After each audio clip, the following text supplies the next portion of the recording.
Hello, everyone, and welcome to Talking Esports episode 10.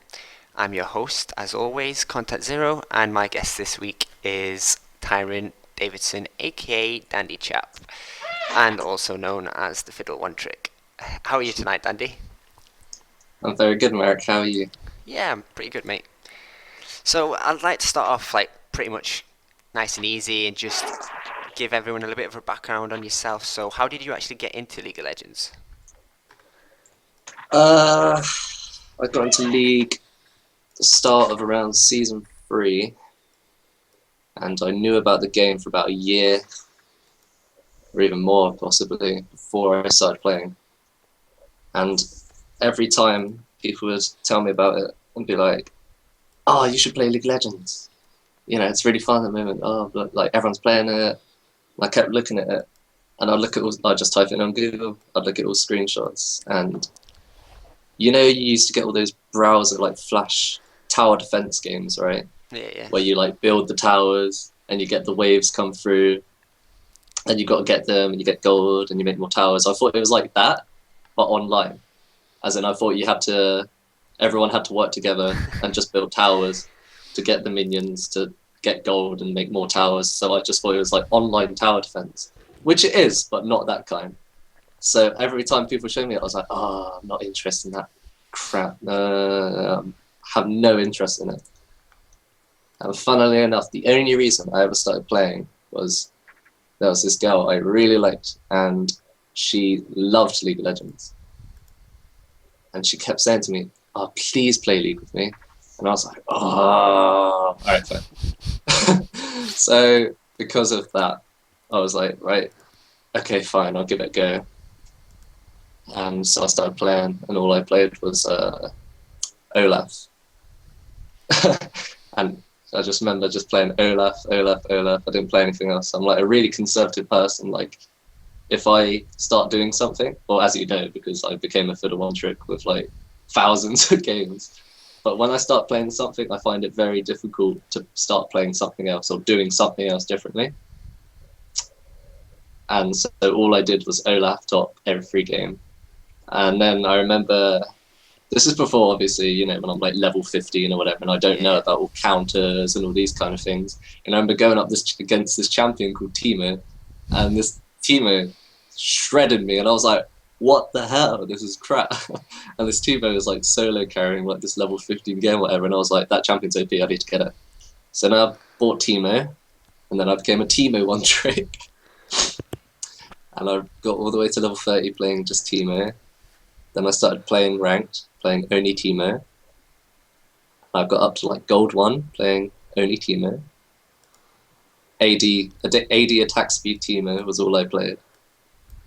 And then at this point, I kind of realized I kind of enjoyed jungling, even though I was really bad at it. But I was like, oh, I quite like the thought of being able to go around the map, like being quite uh, like a fluent person able to explore the map without really being punished for it, like being told, oh, you need to stay in your lane, you need to stay there, you have to stay here. Whereas as a jungler, you can go about, you can affect every lane, you can affect how the game goes, how it flows, like rotations, all that kind of stuff. And so I was like, oh yeah, I much prefer enjoying that, being able to have the choice of who I affect and where and how I can make a complete difference in a lane. And it's nice when you get a gank off and it goes successful, and then you recall, everything changes, and then like the person who was getting shredded, you've ganked them, and now suddenly your laners like suddenly getting solo kills, and it's like good feeling. So I started getting into jungling, playing like Jax jungle and stuff. But the problem I had with jungling was I also have this like pet peeve where I hated ganking a lane if I wasn't 100% health.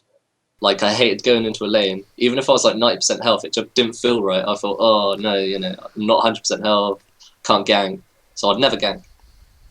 Then I discovered this champion called Fiddlesticks, and his W allowed you to always be 100% health when you were ganking. And I was like, what? So immediately fell in love with this champion. I was insanely bad with him. There was a pretty popular Fiddlesticks player called Piece of Sheet, who was pretty sure he's like, he's like of Eastern European descent, but he lives in Canada. He's Canadian, and he barely plays anymore. He's taken a huge break from it. I still speak to him a lot, but at the time he played every day. He was a streamer. He brought out loads of YouTube videos. Really popular, getting on front page of Reddit all the time. And he brought out a video guide for Fiddle. So even though I tried playing Fiddle and I was really bad with him, I followed this video guide. And he brought out some kind of, I think it was on the TSM site, he brought out a Fiddlesticks guide as well. And I studied all of it and watched all the video guides and all this. And then suddenly I was winning like every game with Fiddle and like solo carrying them. And I was like, oh my god, I'm in love. And for about 2 years, all I played was Fiddle. Something like that. And yeah, I mean, it went pretty well, I guess. Because at the end of the season 3, the season I started, I managed to hit Diamond 1. And then by the end of the next year, I got my highest rank was 39 Challenger. So yeah, I was happy and it was good. But he's really bad at the moment. Yeah, not bad, 39th. Mm. That was before Master was out as well, right? Yeah. I hit Challenger about a month before Master, because I remember speaking to Tundra at the time. And I remember remember talking to him about it, because at the time it would just go from Diamond 1 to Challenger, and there was so many people that would be around 90 LP Challenger, 90 plus LP Diamond 1. And if you got in your best of 5 for Challenger, you got in Challenger, you started 0 LP in Challenger. Like, it wasn't, you have to hit a certain amount of LP in Master, because Master didn't exist. Yeah. But the problem was, it felt like such a grind. Like, you didn't feel like you were getting any progression when you got to that stage, like D1, 90 LP plus, because every game you won at that point, sure, you gained MMR, but obviously you can't see MMR, so it makes you feel like you're not making much progress. As soon as you got to about 90 LP, you were getting +2 for a win. And when you got to about 95 LP, you got +1 for a win. And I remember, and this, no joke, I won 7 games in a row before Master came out at Diamond 1, 99 LP, and got +0 every time. +0. 7 wins in a row, and didn't get on Challenger Promotion Series. So yeah, it was a pain. I did get it. I did get on Challenger promos really early into season 4, I remember. And I remember I was 2-2, and then the Miffy, the Origin support, before he was Origin or whatever, he was on Ninjas in Pyjamas at the time. And I remember I was playing Fiddle, and he was playing Ari mid. And we were winning this game. But because I didn't gank him at level 3, he decided, okay, I'm going to troll. And he just ran down mid, like, so many times. And was like, congratulations on your Challenger, Dandy. I was like, cool, thanks, dude. So yeah, Miffy ruined Challenger for me, even though we were winning that game, which was a shame. But oh well, just unlucky. Then I didn't get into Challenge. I didn't get another promo until the summer, and I was really excited. And this is when I was streaming like every day, and I had like, I think I had like 150 or so. No, it was like 180 people watching my stream, all being like, "Oh yeah, you can do it, you can do it." And I was 2-2 again, and I was like, guys, I was getting everyone. I was saying, come, watch this. I'm gonna win it. Promise you, I'll win it. Going to Champ Select, I've got Reckless on my team. I had someone else, like, I can't remember who, but like really good. And I was like, yes, Challenger, I've got it for sure. And I was like so happy. Everyone in chat was there. Impaler was there, who at the time I was still a nobody. I mean, I'm still a nobody, but at the time I was a nobody.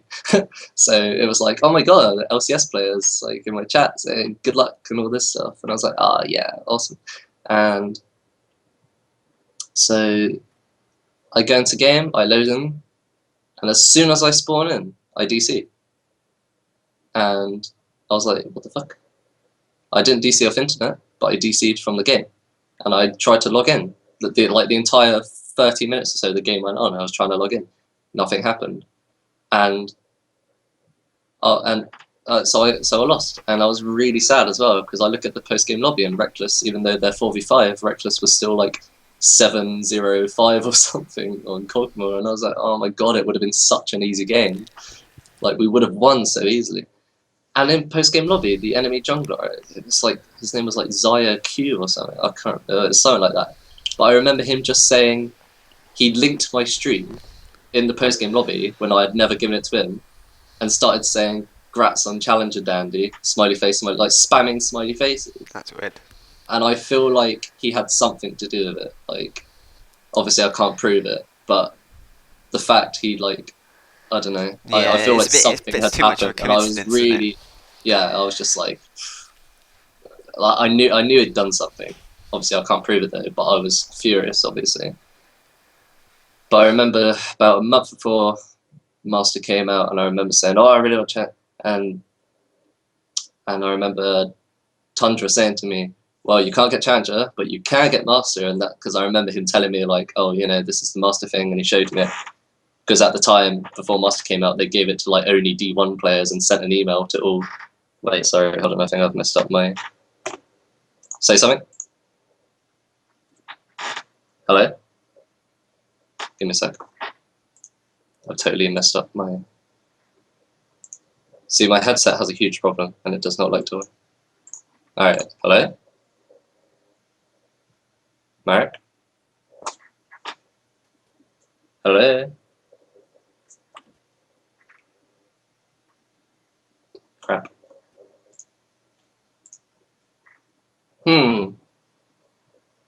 Hello? Shit. You can still hear me. Oh, can you hear me? Yeah, I can hear you now. I won't say it, but I was actually muted, not you. Oh my god. Anyway, I was like, I can still hear you. Don't worry, man. Keep going. I was like, okay. Whoopsie daisy. Anyway, yeah, continue. That's right. So I know it was just before Master came out. I remember Tundra telling me about Master Tier, and I remember hitting it like 2 weeks before, and I was like so happy that I got it before it came out. And then in that time, I remember as soon as I got Challenger, because it was such a grind to get there, and the amount of games you'd have to win to even get on promos. And then as soon as I got there, I remember winning my first game in Challenger, and I go from 0 LP, and I got plus 51 LP, and I was like, what? I was like, Elo heaven, ah! And it was just like so nice, you know, just see my name go from 200th Challenger to like 120th, and I was like, one game, like, okay, sweet. And for a while, I just had Elo heaven MMR. It was just stupid. I was getting like plus 50 for a win, and then like minus 20 for a loss. And then as soon as Master Tier comes out, I'm already like 80th Challenger, so it was like super sweet just to be like, oh, you know, I can just chill out now and just play like one game every few days, and I'm sorted. Yeah. Yeah, I remember, like, I don't know if it's the same with, like, everyone, but when I started playing, I just played Garen pretty much all the way to level 30. Like, only Garen. I didn't touch anyone, because Garen was one of the players that you could play in the tutorial.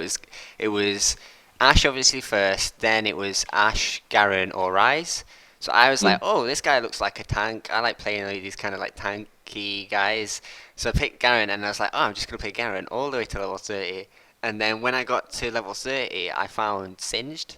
And then I basically just played Singed and Garen all of Season 1. Like, that was it. And then that was when I was like, okay, I need to learn something else. But, yeah, I don't know if that's the same with everyone else, though. Like, just playing one champion, because you just kind of get used to it. Well, you start to realize you have a higher win rate with a one champion, and obviously everyone loves winning, so... Yeah, that's true. You tend to stick to that champion. I remember doing an interview ages ago when I was still a Fiddle One Trick with some Dignitas news reporter, and they were like, why do you play Fiddle so much? You know, like, don't you get bored? And I remember just being like, "Well, I don't get bored of winning." So, well, I mean, my win rate was awesome, and just I was playing against LCS players every game and getting amazing scores. Why would you change anything when nothing's going wrong? So it was nice. Yeah.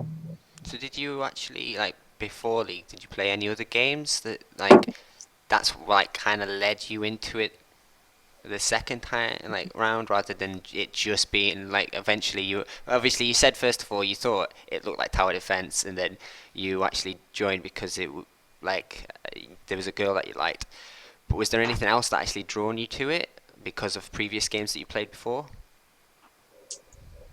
No, I've never played any kind of MOBA before League. I've always liked sort of like fantasy, medieval kind of things, which League kind of is in a way. I used to love like Warcraft series and stuff like that. I never played like Warcraft 3 or whatever, which was a MOBA apparently, or something similar. I'm not quite sure. But, okay, maybe not a MOBA. I don't know, is it? Because I think Dota was based off Warcraft 3, and then League was kind of based off Dota, Yeah, or something something like that. I'm sure someone, But I never I'm played sure that. someone in chat will tell us otherwise. Yeah. But I've always, loved the kind of genres anyway. So when I started playing League, I was like, oh, actually, this game's not so bad. It's actually pretty fun. Even though I've never played or never enjoyed any kind of PvP game before.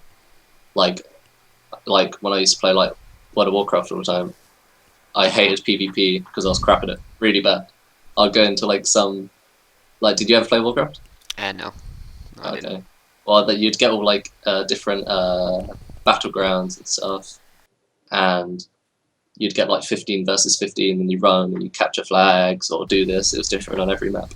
But I just remember going and every time I'd just see an enemy, I'd just die. Like I'd just die insta, and I was like, oh fuck PvP.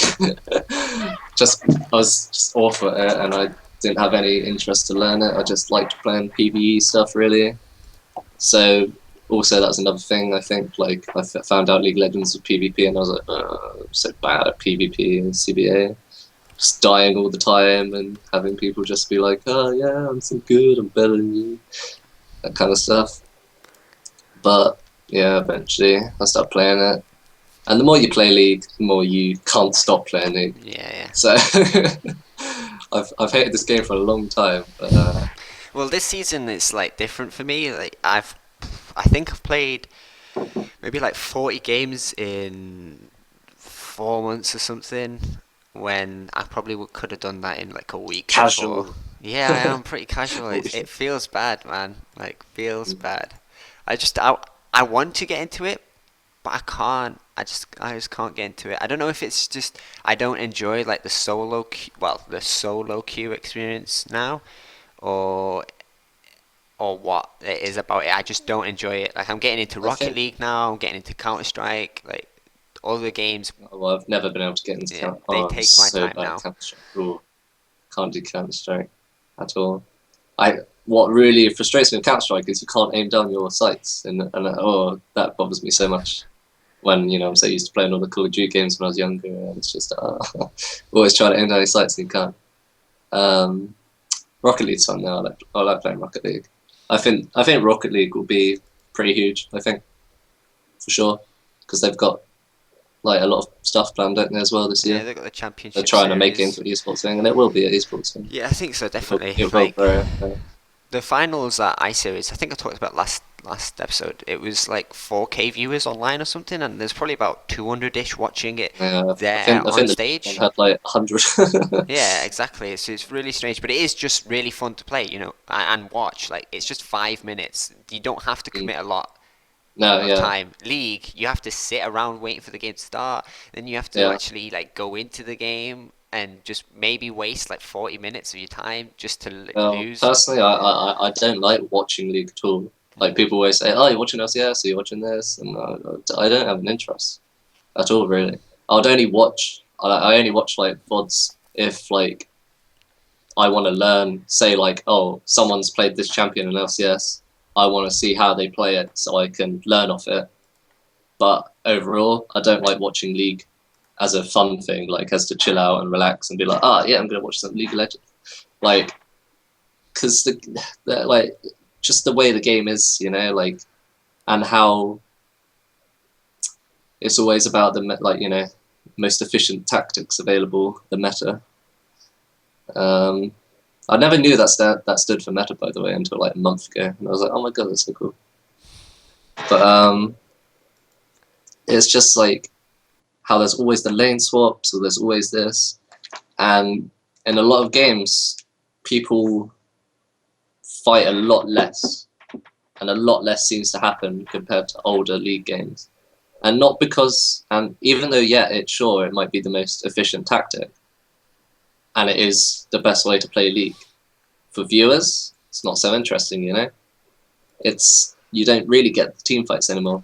And not always, but in a lot of Pro League games now, it becomes a farm fest, it becomes a do this, do that, wait till about 40 minutes, have a team fight, like one team gets ahead in those 40 minutes, suddenly that team goes for Baron, and then it becomes a matter of the Baron fight, and whoever gets Baron then wins the game. Like, that's how like 80% of games go in Pro League right now. And I think a lot of people right now are starting to find that pretty boring. Yeah, to watch. definitely. I'm not as interested watching this season. Yeah, no, I think they definitely, a lot of people suggested they should do something with Dragon again, make Dragon more available. I don't think the Rift Herald did much, because the Rift Herald was made that they introduced the Rift Herald to introduce more fighting again, like more stuff to contest over, but it did the exact opposite, because now every game, as soon as one team goes to a Dragon, the other team goes, right, rather than fighting Dragon, let's go Rift Herald. Or the other way around, Yeah. So it's actually made less fighting happen, even though they were just doing it to encourage more contests. Now it's simply, oh, okay, you have that, we'll have that. See you later. See you in 30 minutes at Baron Pit. Like, that's how it feels now. And it's just, I think they should do the thing where people suggested they should make Dragon gold again, because obviously everyone loves gold in League, so it would make it an actual contestable thing again, rather than everyone saying, oh, it's only the first Dragon, don't worry about it. Oh, it's only the second Dragon, don't worry about it. And then it gets to like, oh shit, it's the 5th Dragon, we gotta fight, guys! Like, people, to make the game interesting, they need to make every Dragon like that. They need to be like, oh shit, we need this Dragon if we want to stay in this game. Because right now, it's like, oh, as long as they don't get 5th Dragon, we're alright. Because the rest of the Dragons, the buffs aren't that great until late game. So, yeah, they definitely need to do something like about that. Sure, I understand like people like Monte Cristo's point of view, where it's like, well, this is the most efficient tactic to play this way and that. Even if it's uninteresting, they want to win. That's fair enough. Obviously, you're going to play like that. But they're like, right, they need to change the game. They need to make the meta to fight. They need to make the meta you have, more engaging. Because right now, I go on an LCS game and they're sat for 20 minutes before anything happens usually.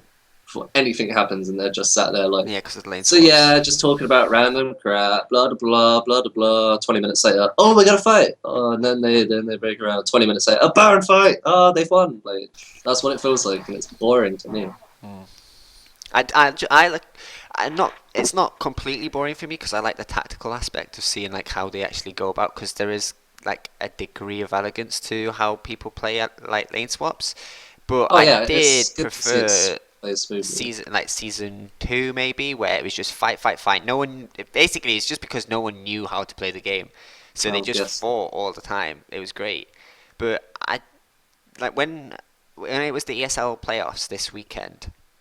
Draggles mentioned, and I've not read the patch notes yet. I think they're coming out. I think the patch is out tomorrow. But he mentioned something about the possibility of them changing the death timers in this patch, or maybe it was the next patch after this. Yeah, the death timers so long at the moment. Yeah, so that's another reason. Like you fight at like 30 minutes, like 35 minutes.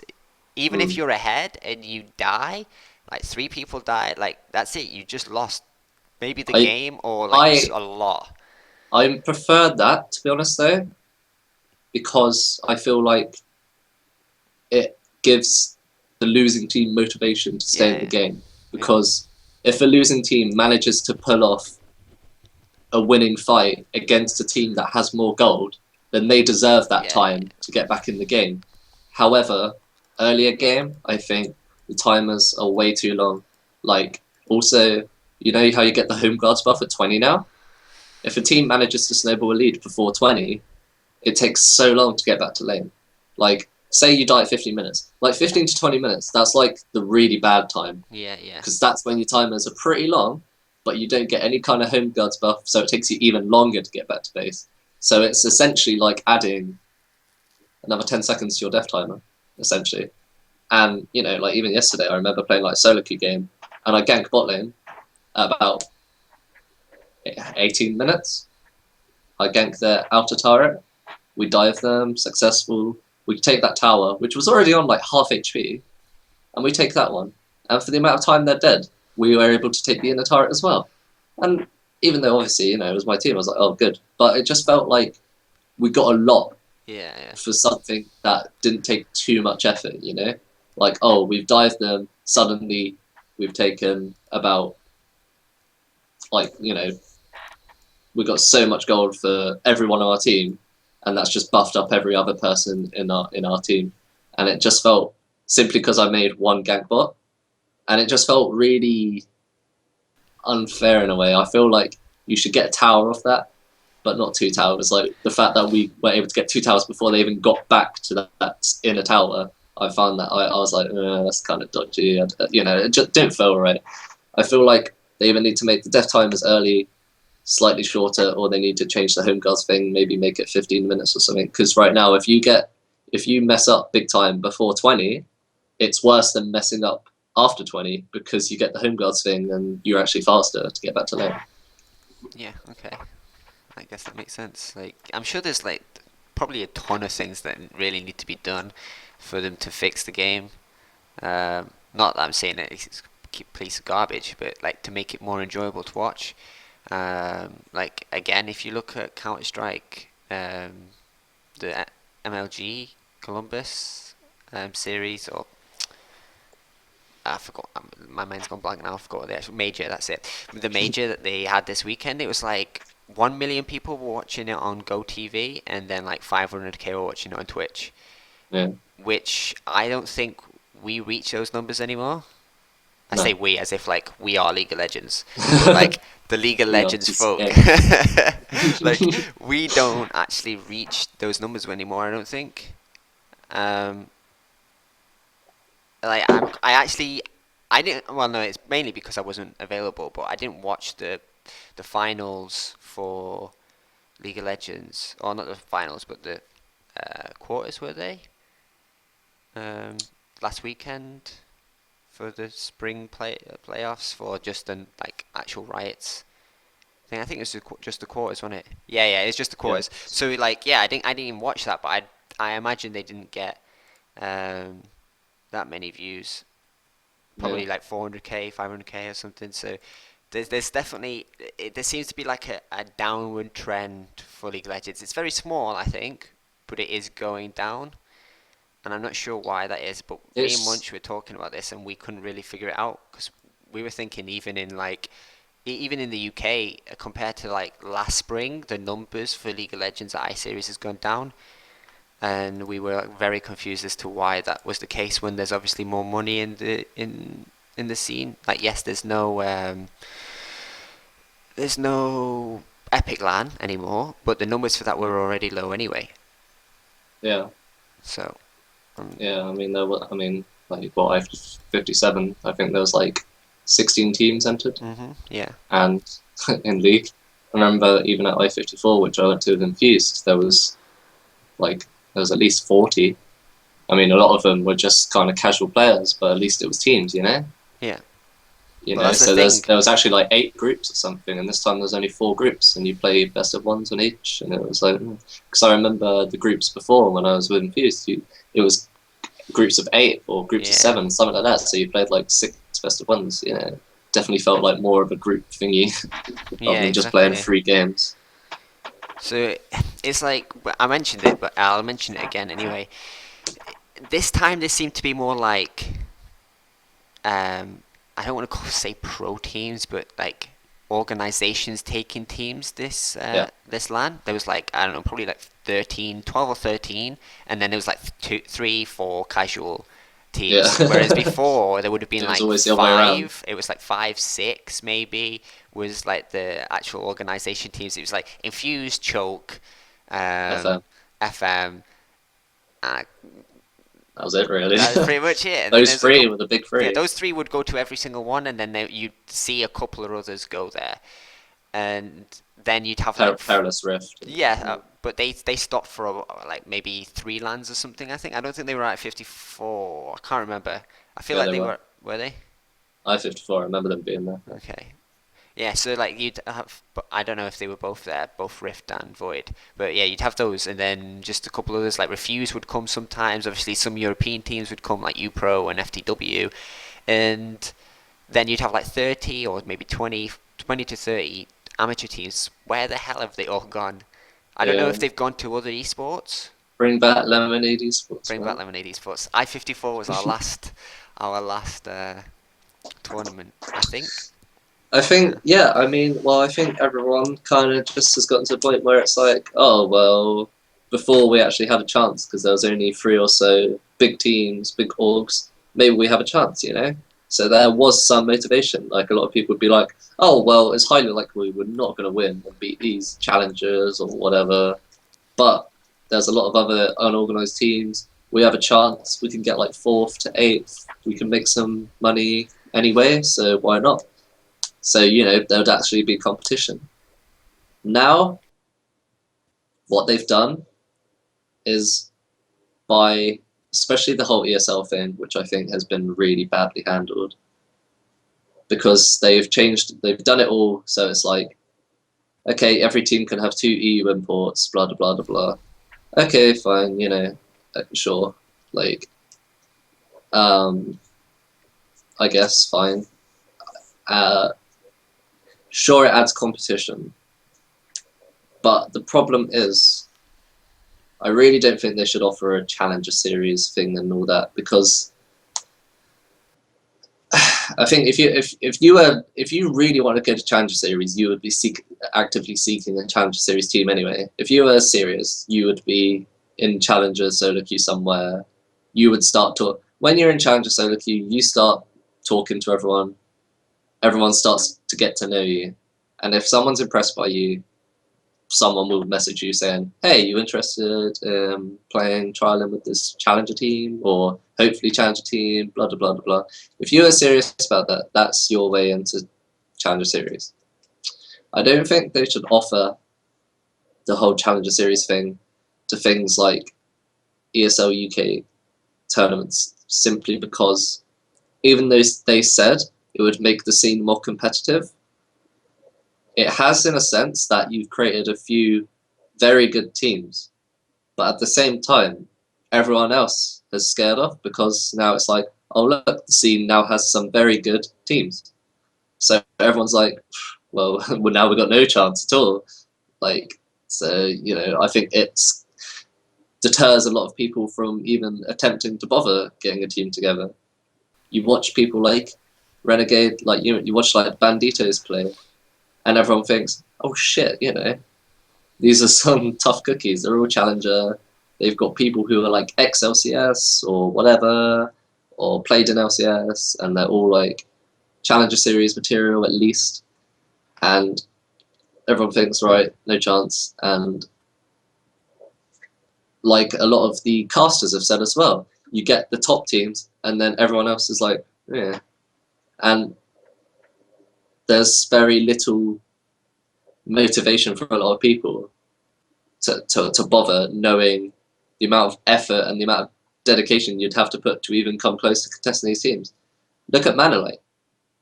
Manolite, overall, everyone said, yeah, okay, they got solid roster, but, you know, at the start of the ESL thing, everyone said they got a solid roster, but Banditos are just going to wipe the floor over everyone.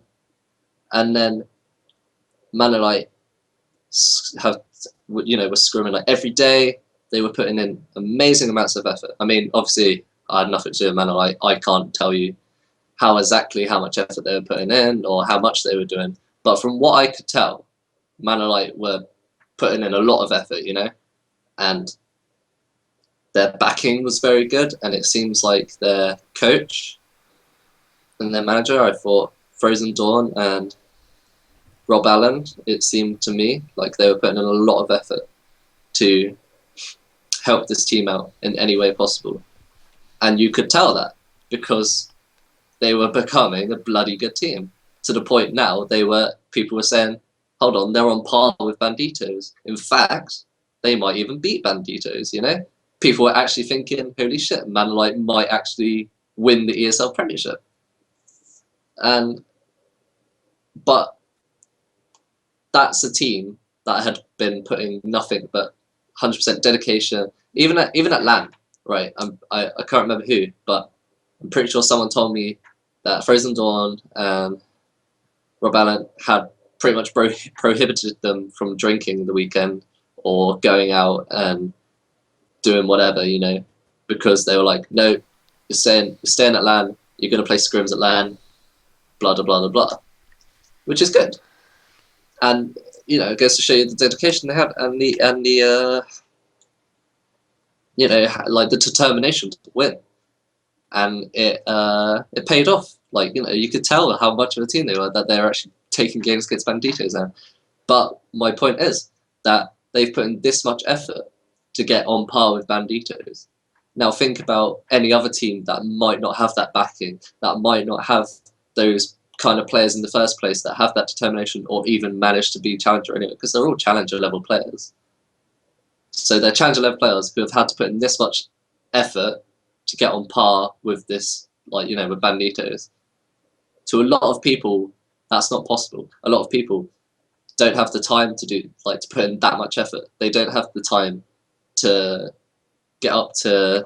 Sorry, I think my mic stopped working. No, I can still hear you. Hello? Hello. Sorry, I have so many headset problems. Are you muted again? No, I'm not. Can you hear me? Yeah, I can hear you.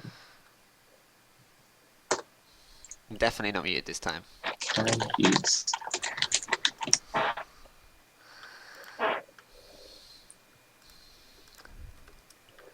Sweet. Okay, sorry. So yeah, sorry. My point was that a lot of people simply just don't have the time and effort to put in as much effort as Manlight did, and therefore are just simply not bothering and just, yeah. So I feel like it's actually deterring the scene. I think it's making less people less competitive overall. Yeah, I was just having a little thought then, but because you mentioned about the fact that 2 Europeans are obviously allowed to come in. Yes, we do have more teams now, like organizations like making teams, but maybe that's just because the UK players are more spread out over more teams now. Because before, you say, like, I think maybe up to, correct me if I'm wrong, but maybe at least up to I-53, FM was the only team who would bring Europeans in, I think. Like, unless they were a full I couldn't European tell you team. because I-54 was my first LAN, and before Right, that okay. I Yeah. had nothing to do with the UK scene at all, really. Yeah, I'm just Like, trying to think. I didn't look at it at all. I didn't even know there was a UK scene, to be honest. Yeah, Didn't know there was LANs in the UK and all this kind of stuff, to be honest. yeah, I'm just trying to think. I'm pretty sure because they had, and I won't remember the support. So if he somehow sees this, I do apologise. But they had Zivis in mid, and then they had a support as someone else. And I think they were basically the only team. So the UK teams, it was all five. And like, if you look now, there's basically, I think, 7, or maybe yeah, 7 of the teams have at least one European on the team. I think only M&M didn't. I think M&M was the only team that had 5 UK players on, and everyone Right. else had at least. I think Infused or CBA had 4 UK players. Maybe they did have 3 too. No, their mid and top Yeah. were. No, sorry, on Infused, mid and top were, because they had Kakan and Leandrid, who were both on UK players. FM, only Angel is UK. Oh, is he? Yeah. Okay. Yeah, yes, yeah. Uh, I can't remember the rest of the team, to be honest. Well, Sir Scott and their support was German, I think. I can't remember their jungler in mid.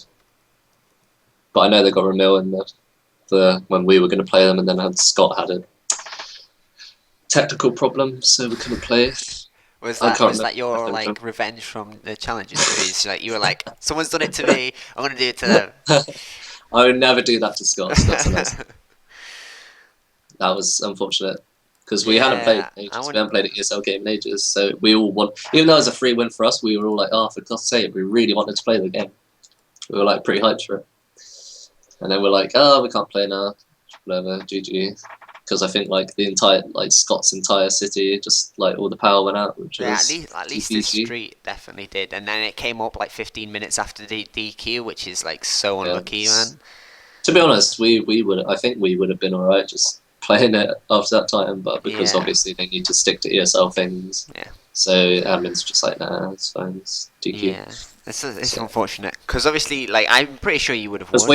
we offered them our time, we were like, they can Yeah, have our time if they want, and they're like, no, that's unfair to you guys. They're DQ'd. So yeah, nothing we could have done, even though we did want to play.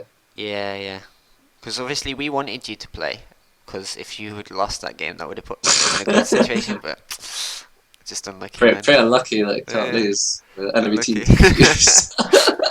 Yeah, well, they DQ'd against us anyway because um, two of their players quit like the day before or something. I don't know. Anyway, yeah, we kind of like that. That tangent arrived from just asking how you got into League, pretty much. So I'll just go back onto like you as a jungler Sure. and ask you basically like, are there any core principles that you think as a jungler you need to know? Like for someone out there who's looking to improve as a jungler, like what would you say they should focus on?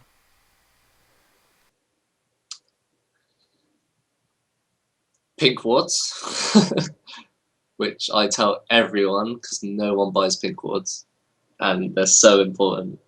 Like so important, just change the game so much. I think every time you should always make sure you got pink ward on the map. They're 75 gold. There are 75 gold, and people still do not buy them, and it angers me to no end that people cannot be bothered to spend 75 gold on something which can last the rest of the game and can give them constant vision that never runs out until someone finds it of a certain area, which also shows you hidden things as well.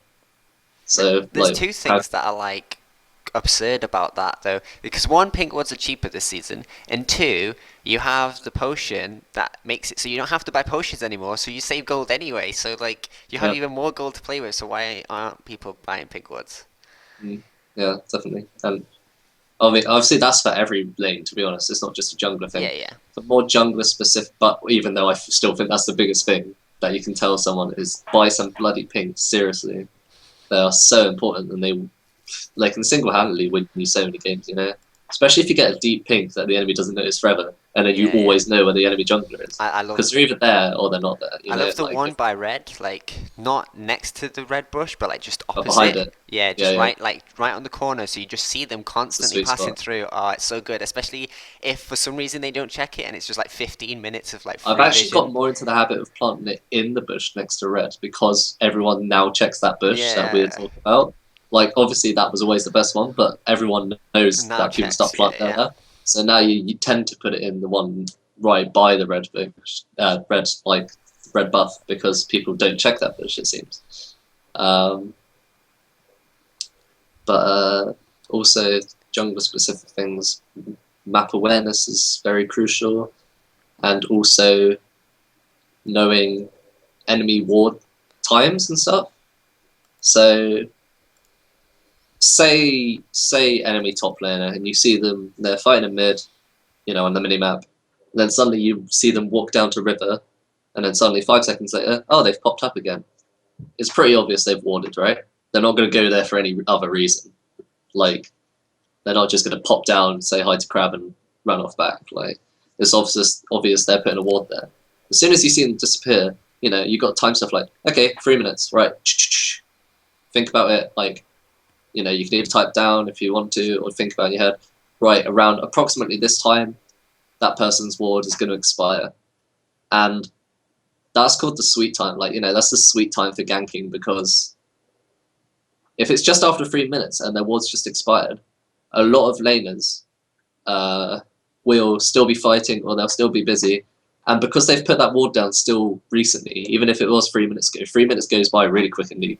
So a lot of time you could be in fight and have a ward down, and you'll forget about that ward. Like, you'll be like, oh, I'm safe because I've got ward down. So you won't think about it, And then after that ward goes down, people forget their ward's expired, and they tend to still play aggro if they still think their ward is down.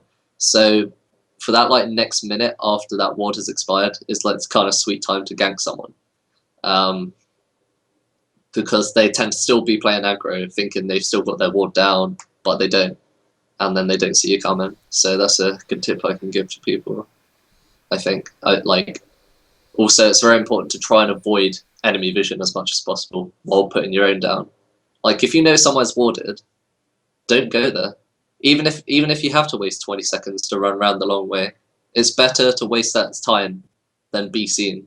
Because if they see you, and obviously, like, if enemies in a position where even if they do see you, it's too late for them, they're dead, go for it, obviously. But if they're not, and you just walk there anyway, the only thing that does is help the enemy team out completely, because now everyone on their team knows where you are. Everyone who's not near you can just play aggro, and then everyone who is near you can possibly collapse on you or whatever. Yeah. So it's always better to avoid vision as much as possible.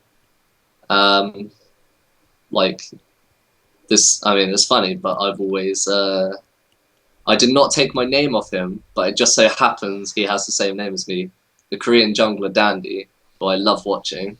And I remember watching like the World Championships, and in the finals, when they played Royal Club or whatever, I remember him playing Jarvan, and he went behind Dragon. They were red side, and he went behind Dragon Pit or through Dragon Pit, and he EQ'd over the wall into their jungle, and there were 2 wards that he narrowly avoided, and just this very little gap behind Dragon Pit, he went through, and they completely missed him, even though they had vision in Try and there, and they even had one near the area, but he went through the tiniest gap and missed all their vision. It was amazing. I was just like, just because obviously if they even got one glimpse of him there, that was it. He was like, oh, I'm going to get collapsed on and all that. Yeah, and just have that kind of precision and that kind of knowledge to know exactly where you imagine enemy are planting their wards and stuff is really, really smart.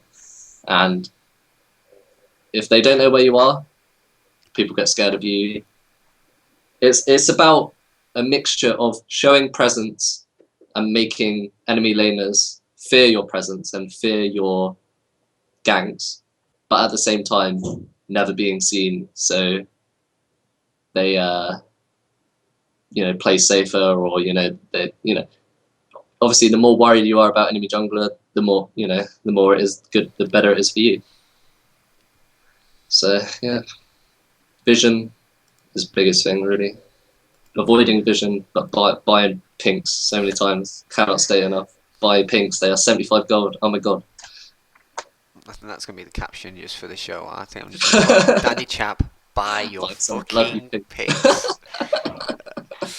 Right, okay, so... so it's like that, what's it called? That DJ Khaled. Buy your mama pink. Buy your whole family pink.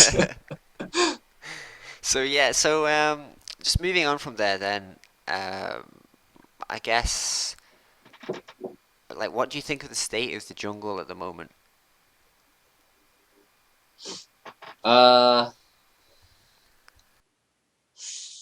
State of the jungle. Well, as a fiddle mayor, I think it's awful. Oh, yeah. But obviously there needs to be a meta. However, I feel like fiddle hasn't been in the meta for a very long time. Fiddle's never been in the meta, really. Fiddle's never been a popular LCS pick, or anything, really. It's been a popular support pick, but he's never really... like, super early on, like, before you were playing, I'm not sure, like, maybe Season 1, Well, season one, come on. I mean, that's a long Yeah, time ago. there's like 20 champions then or something. No, there's probably like 50 Exactly. or something. I think maybe around then, my memory like is gone by now. Like I can only remember last week, so I think he was a popular pick. I do remember him at least being target banned like back then, but I don't know if it was like a super. We need to pick this or it's gone. You know, like Cassidy was like that for 3 years. Basically, it's just like pick it or you lose, like kind of thing. Like that Yeah. happened, but yeah, I don't think he'd been like super priority pick ever. No, and that kind of like I mean, fiddle support was quite better for a while. I remember a long time ago, but I don't know. I feel like he needs to change or some kind of change, like because I remember two games. I remember him being played by SK Gaming. I remember Svenskeren picking him like 2 years ago or something. Actually, it was either him or Diamond. No, it was Svenskeren that played him. It was in the remake game, I think, some kind of remake game where I think it might have been the game where Darian played Artrox or whatever, and it had a bug or whatever. Might have been that one, but I knew it had to be remade. And I remember Svenskeren or the other one, I can't remember, whatever, played Fiddle, and they went like 0-12 of it or whatever. And then it was like never played again in LCS. And I remember it was played once in Season 4 World Champs, and Insect played him in semis. And it really annoyed me because I remember everyone after that was like, Fiddle was so OP. And it annoyed me because it was the only game ever really that Fiddle was played in like recent history or whatever. It was like the only time in Season 4 that he was played ever. And it annoyed me because he had the perfect fiddle comp that you could ask for. You had like Maokai, Oriana, all these kind of things that are really good, synergize really well fiddle. And the enemy team had no CC at all. None, which obviously is great for fiddle. It was the perfect comp. It is very, very rare you will get the perfect comp that you'll be able to get. And obviously because the enemy was so didn't even consider, oh, they might pick fiddle, because who the hell thinks, oh, they might pick fiddle in a pro game like that, you know? No one is worried about it, and then suddenly, oh, Insect picks fiddle. It's like, what? And because there's no CC, it worked really well. And then after the game, like everyone was like, oh, fiddle OP, blah blah blah, Reddit. Fiddle was so OP. Look at his ultimate. Oh, it does so much damage. Ah. And then like Fiddle gets nerfed the next patch, and I was so pissed off about it. Like I was like, Insect, why? But I mean, this was way after they did the fear nerfs and all the other nerfs. They lowered the passive and they lowered this and that, and it just felt a bit overkill to me. And then the entire season 5 there was no kind of jungle item that synergized with Fiddle. So season 5 he wasn't even playable.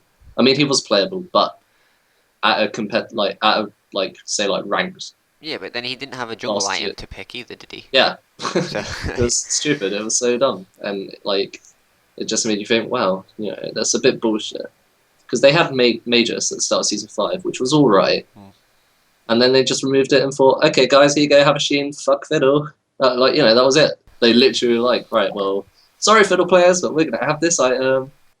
And at the end of season 5, they're like, oh, sorry about that. Sorry about season 5, Fiddle players, but we're bringing Runic Echoes in now, so you're okay. Even though it's not amazing, but it's something. But it was just felt really annoying that they'd actually not change a champion for a whole year, a whole season, and be like, oh yeah, this is okay. Like, okay, sure, he's not meta, he doesn't have to be meta, but you should at least make sure a champion has a freaking item pool, you know? Like, I think it's a bit BG to say, so yeah, Fiddlesticks jungle, but he doesn't have a jungle item, sorry. Like what? They should have just literally kept no build path. Yeah, like just not one to stand up to other AP junglers, you know. So it was a bit PG.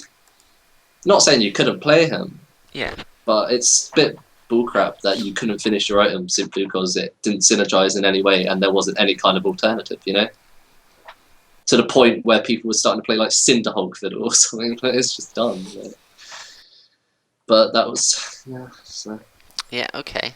And then just moving on from that, then just talk about the UK scene, in particular. Like, are there any junglers that you look up to in the scene? And also, like, what do you think of some of the other junglers as well? Like, say the UK Prem junglers. Like, how do you think you compare to them? UK Prem junglers. Not being in the UK Prem, I cannot give a comparison. However, I don't know. I'm not the best by far. I've never claimed to be Premier jungler or anything. No, I've never claimed. I've never bragged and said I'm the best jungler. I'm this. I'm that.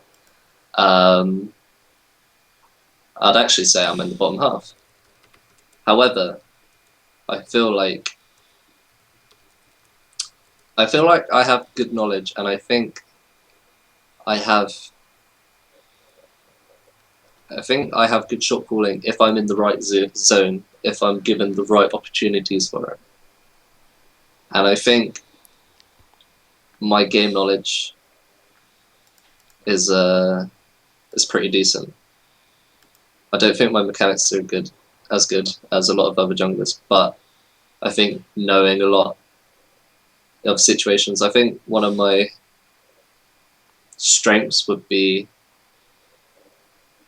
being able to tell if a fight's going to work out in my favor or not.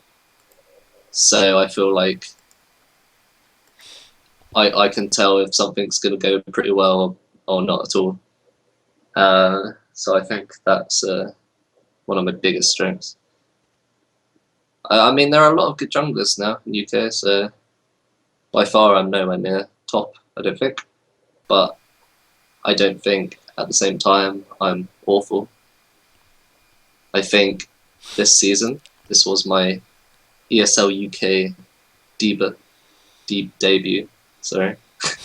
I mean, I subbed in for Rift in Season 1 in the finals, but we literally played those games. I hadn't even practiced with any of them before.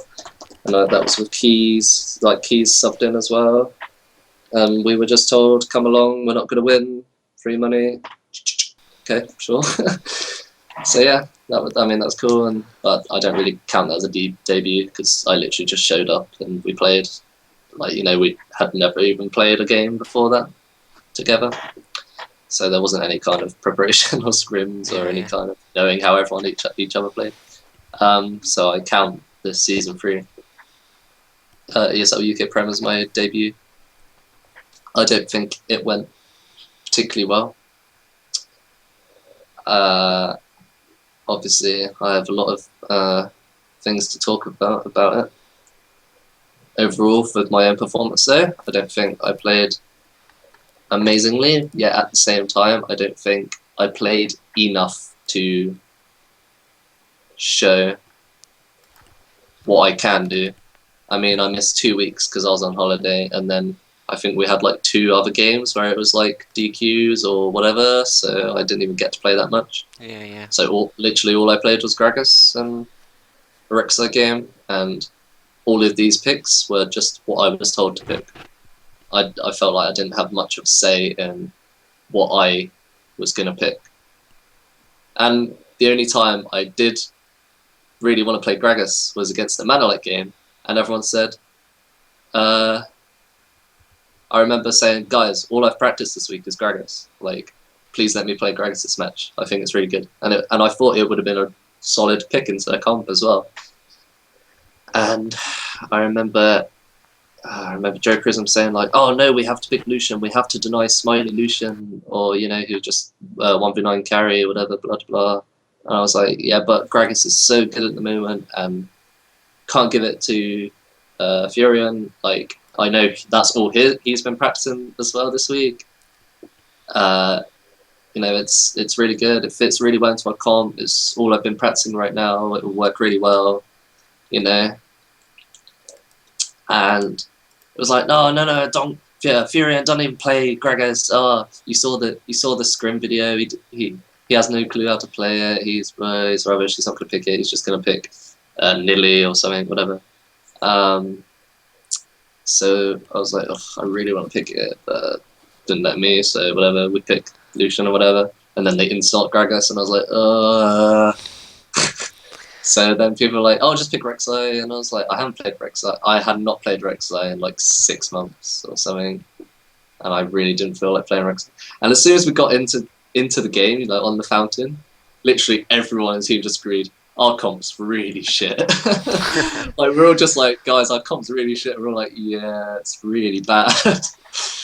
Because it was like such a panic in Champ Select. Like it was like, oh, what do we pick? What do we pick? Oh, and then we got in there and we're like, fuck, we've lost. Or yeah, we just like, yeah, this comp is so bad. And to be honest, I think we did alright in the Manolete game. And the biggest throw obviously was when Larson got yeah, you had that fight around the mid tower blue oh, buff, like the choke that point. was a nice fight. I remember catching out Smiley. I remember pretty much like going behind them and going in a bush unwarded. This is what I mean about vision, by the way. Like how I managed to. He literally walked into the bush I was in when they thought they were in safe territory because of all this vision. You know, you've got to avoid the vision, blah blah. And I was like, guys, I'm in this bush. Smiley's gonna walk over here. He's coming round this way right now. Get ready. I'm gonna engage on him. Blah blah blah. And as predicted, he walked into the bush. Face checked because he, was on their half, and they were like, well, it wasn't on their half, but in their kind of safe zone. And I was like, oh, I've got him. I start fighting him. Get to about half HP. The rest of my team comes in. Their team starts coming in, and we kill him. Like we kill him. Haddo comes in on Alistair, we half HP him, and then he pops ult. And their comp was like Gragas, Victor, Gangplank. Against those kind of champions, you do not want to fight in a tight zone. You do not want to fight in a tight zone. You will get melted. And Haddo, with Alistair ulti, starts running back down this corridor between mid lane and, just like, the little corridor thing. And I'm like, don't chase, that's fine. We've got Smiley. We killed their AD carry, who was already pretty fed, I think. Like, so it's like, just get objectives, it's fine. Like with that, even if it's one kill, even if you can't get a tower, because I don't think our waves are in a position where we could have got towers anyway, it gives you so much time. Because they can't fight. They can't fight anymore, not without Smiley. It gives you so much time to get vision control, which we had none of at that point. And I thought, okay, that's so good. This is our chance to come back in this game. That we can start putting our vision down and have a chance to start taking this back. And then, I can't remember who, but I think it was Nick. And he starts like shouting, oh, just chase him, just commit to him. And everyone starts running down this corridor, and then immediately at the same time, GP ults, GP throws barrels in, Victor throws ult in, Gragas throws barrel and ult in or whatever, and everyone just got like melted. And I was just like, no, why chase at Alistair who has his ult on when they're all like waiting there anyway? It was, there's nothing you can do about that. So yeah, that was BG, but I don't think it was as bad as it could have been. I feel like, just fights like that just change things, and I feel like that was a huge weak point in where we all very much disagreed on when to pick fights and not. Mm-hmm. And yeah. Well, what I'll do now then is just before we go into like what kind of teams you played on, like your experience of those teams, is just like slightly drift off because there's something I want to talk about. And some people might not know this, but like Dandy, you're obviously the owner slash admin of like one of the biggest League of Legends Facebook UK groups. So I just want to talk about like how you exactly like started that and why you started it. Sure. Well, as you are aware, Mark, we run this together. Our page. I don't think you weren't No, I one of wasn't the very original, no. but very soon after we made it, Yeah. we had agreed to make you an admin, right? Well, what was funny was actually, like, I didn't know the other group existed at first, because obviously, like I'm gonna like just butt in a little bit here. Like you split off Yeah. from the original page, but I'll let Yes. you explain that.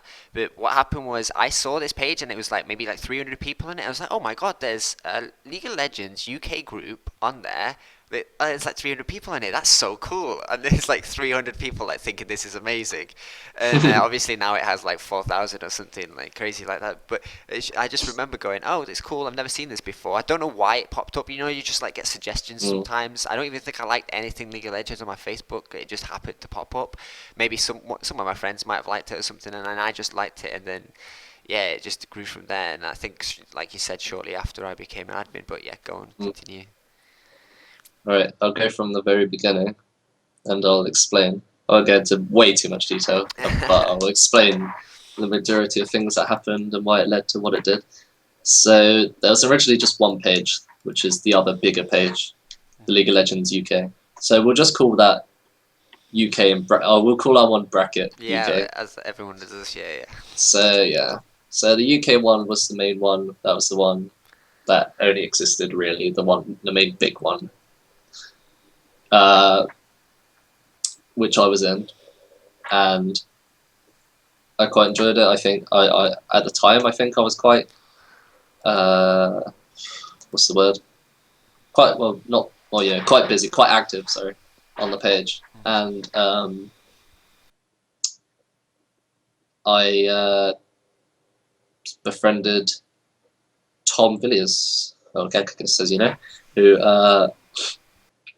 was an admin on this page, and the owner of this page was a friend of his. And Tom had started running these custom games for people on the page to just play along, you know, like just get 10 people along. Doesn't matter, just have some fun, all go on TS, have a laugh. And it was a good idea, and it was good. And he ran it well. And every night, almost, getting these custom games going. A lot of people enjoyed it to the point where we were setting up, well, he was setting up more than one game at a time because so many people wanted to play. Yeah, I remember. So yeah, that ran well. And then Tom had asked me, "Oh, you know, I'm going to make you an admin of the page," and I was like, "Okay, cool," because I contributed to it a lot at the time. So I became an admin of this original page, and he said to me one day. I just remember he left or like you know or whatever, or he got kicked from the page, and I was like, "Dude, what's going on?" And the friend, who I'm pretty sure he's friends again with him now, but because like, he's back on the page, obviously. He said that the owner of the page, who was his like IRL friend or whatever, had kicked him off the page because his friend wanted to join a custom game, but Tom said, "I'm not going to kick someone who has joined the custom game because you want to join just because you're my friend." And his friend got all like really shitty about it and kicked him off the page because he owned the page.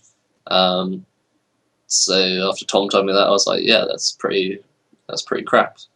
So me, Tom, and quite a few of the other admins who are, because a lot of us had gotten bored of the page anyway and the way it was run because we didn't have, obviously if only the owner has permissions to do certain things or make the page run in a certain way. So we were getting loads of spammers just come on the page, loads of people go into like free riot points and all that, all the viruses just coming up the page. And it was just if you get accepted, you're on the page. Like you didn't need admin approval, it was just someone could invite you to the group. So it just came full of awfulness and there was like no kind of community there at all. It was just spam, spam, spam. And it was so bad and it was so annoying having to delete all these posts every day. So I was just like, well, you know, I'll create a new page with you, and a few of the other admins on this page, like Zoe, Anthony, and Lewis, we were all like, yeah, let's make a new page. And because all of the others that had decided to come as well were all kind of friends IRL, I was the one who essentially created the page, not because I'm like sole owner of it, but simply because if there happened to be any kind of IRL arguments or anyone fell out, the same crap wouldn't happen again, you know? Yeah. Which is essentially what happened on the first page, because Tom and this owner knew each other IRL, they had a falling out, and it became a bit of a drama. So with me having ownership of this new page, in the event anyone had a falling out, IRL falling out, it wouldn't have mattered, you know. I could do it from a neutral diplomatic standpoint. And just so happens, Tom and the others fall out after a few months. And they have big argument. I can't remember what it originally was about at all, to be honest. But I remember everyone had a big fall, like Tom and the other admins had a huge falling out, and it was just like it's difficult because everyone tells you different stories and believe, and whatever choice you make, someone's gonna be pissed off with you. But obviously, I took that upon myself. I knew that was going to happen. So, in the most diplomatic and neutral way possible, because I remember Tom did things like he removed all the other admins and said, "We can run this page together. We don't need them." Yeah. And he wanted to bring in he brought a new admin on who was on the page, who was this person who I didn't like anyway because she never abided by any of the rules and was just a nuisance anyway, really. So I was like, no, can't do this, man. It's not right. You can't just remove all the other just because you've had like some kind of mess up with them. I mean, I tried to be nice about it because, you know, I got along with everyone. I didn't want anyone to feel like I was teaming up against them. But eventually Tom, I think, made up with his original friend and decided to move back to that page. So it's been pretty chill. I mean, I know they still hate each other and stuff. Like, Adam's still on the bracket page and that, but, you know, I feel like... And it's to a point now where it's like, there's no point getting rid of the bracket page because it's essentially become its own community in a sense. I mean, a lot of people are on both pages, which is fine. And it's never been some kind of war. Because I think for a while, a lot of people thought, oh, well, this is some kind of war thing, and everyone wants to like fucking have a go at each other about it. But there's never been that kind of hostility. It's simply because a lot of us wanted a new page that was free of that at the time. I don't know how the original page is handled now, but our page now is like pretty big now as well, and a lot of people on this page just enjoy the environment of it and enjoy how it's run. So I don't see any reason to get rid of it. You know, there's no bad blood with the other page at all. Yeah. Well, like, what's your goal for the page then? Like, what do you like? Is it just there now? I don't do too much on the page anymore. You and other admins do better more than me. To be honest, all I do right now on the page, to be honest, is I delete any kind of things against the rules and all this kind of stuff. It's just a chill out page. It's just a chill out page for UK players to just come along, talk, find friends, whatever. There's no particular big plans. There's no plans to turn it into anything huge. It's literally a community, which is all we wanted in the first place. Yeah. Okay. So, just following up from that then, and I know this is the bit that like a lot of people are probably here for or like interested about, but we won't go into it like completely yet. We'll talk about other teams first, but I just want to talk about like the kind of teams that you were on, which is obviously Enigma, Infused, and Choke, which are like the main ones like over the years. So like, can you just tell me like your experience with each org, obviously starting with Enigma first? I joined Enigma in around September to October 2014. I was asked by some guy on my friends list called Alfari, and he said to me, That random. "Hey, yeah, just random on my friends list." And he's like, "Hey, you want to be on a team?" And I was like, "Oh, no, it wasn't that." He said, "Can you play some fives? Or, you know, do you want to play some fives?" And I was like, well, I'm pretty bored right now. Okay. So, sure enough. He's like, "Okay, this is TS, come on TS." I was like, okay. I go on TS, and sure enough, Alfari's there and all that. And immediately I moved into this like office on TS with this guy called Nick, who said he pretty much owned the org that he was getting together. And for about 30 minutes spoke to me about, this is what I want, this is who I am, this is what I'm hoping to achieve, this is how I want you to behave while you're on this team, blah, blah, blah, blah. I thought I was just going on there to play some casual fights for the evening. I thought I was just going on there to just like, oh yeah, I'll play a couple of fives games. I thought they even needed a sub, or he just felt like getting some fives going for fun. And then immediately I moved in by this guy for about half an hour, introducing himself to me, telling me about what he wants, what he's expecting of me. And at the end he's like, so is that something you reckon you can do? Is this something you're interested in? And I was like, yeah, sure. Yeah, I'm up for that. Why not? And then at that point I explained to him, I'll be honest with you, I honestly just thought I was coming on here just to play some casual fights. We had a laugh about it, but I said, you know what, yeah, sure, I'm interested in joining the team anyway. Even though this was still when I was just a fiddle one trick, I barely played any other champion. And I explained that to him. I was like, you know, I only really play one champion, you know, and he's like, you know, well, you know, you've gotten to Challenger playing that champion. There's no reason why you can't start practicing other champions and develop them to that level if you put in the time and effort. And I was like, okay, fair enough. And sure enough, we got coach along as well. American guy called Eric, who was a really nice guy as well, and did a lot of motivating for me to be like, you know, you can do it. You know, don't beat yourself up over it. You know, you can do it. It's just putting in the effort. Because I was always scared to play new champions. I was always scared because I knew I wouldn't play them as well as I could play fiddle, and I'd always be like, oh, you know, what's the point? I can't do it. It's like, no, just practice. You just got to keep pressing. And sure enough, I started playing like Java and Vi, who were, you know, decent picks at the time, and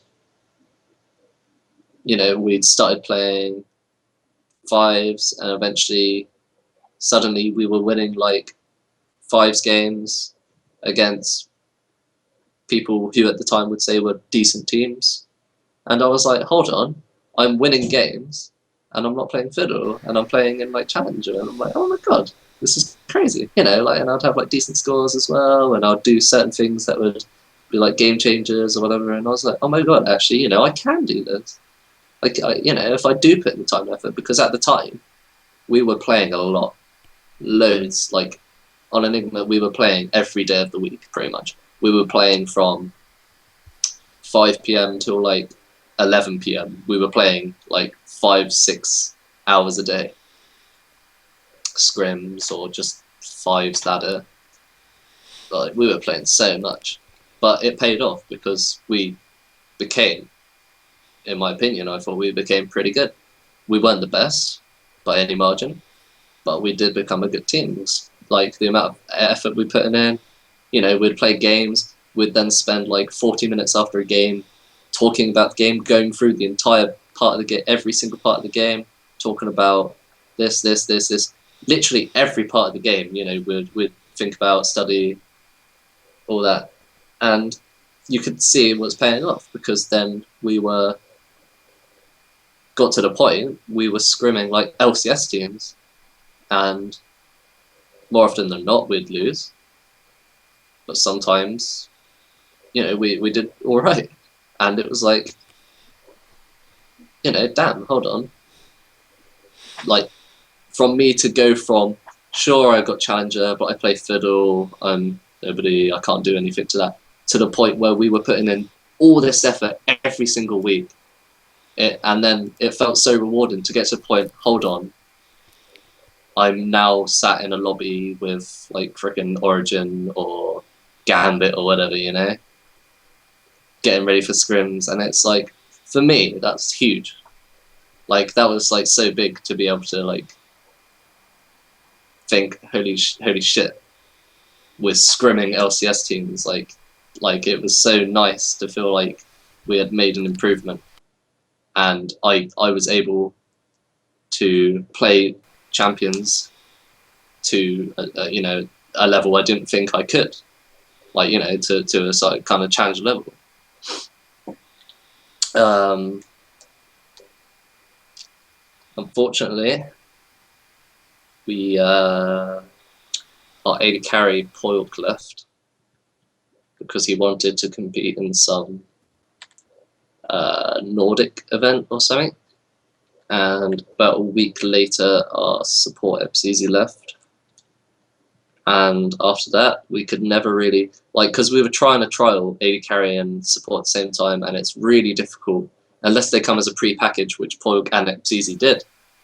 Unless they come as a pre-package, it's really difficult. Say you play some trial games, it's really difficult to say, oh, it's the AD carry's fault or it's the support's fault, you know? When you're trying to trial both positions. Yeah. And like we never really got back to the same stage after that because we couldn't find a good bot lane that had as good results as the other two did. And it was around this time that I had started getting interested in the UK scene. Like I started realizing, hold on, what the hell? There's a UK scene, like, you know. And I'd never been to a LAN, and I really, really, really wanted to go to a LAN more than anything in the world. And I was like, right, you know, I want to go to a LAN. I remember saying to our manager Nick, I was like, can we make a sort of UK team, have maybe a couple of EU players, whatever, it doesn't matter, go to UK, play at Insomnia or whatever, you know, think we'd do really well, you know, and he had no interest at all in it. And I kept trying to convince him, but he was like, no, we want to aim for Challenger Series, blah, blah, blah. And I was like, ah. So eventually I was like, oh, right, I'll leave then. And I kept saying to Alfari, you want to play UK scene? He's like, no, I'm never playing UK scene. You'll never see me play UK scene. UK scene is awful. I'll never play in it. And so I was like, damn, okay. Even though he was being asked by Wawa at the time to join Infused. Yeah. Because I was like, oh, dude, if like me and Alfari play on, like, because we already had synergy, because we played for like 6 months together, or 5 months. So I was like, oh yeah, it'd be so cool if me and Alfari play on Infused together, but Alfari didn't have any interest. And then I played Infused for a while, played I-54 and some couple of online tournaments.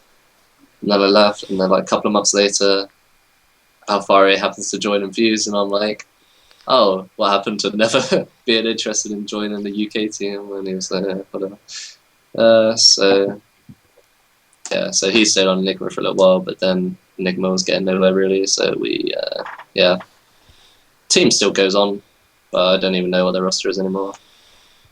But yeah, after that, I stopped playing League mainly. I started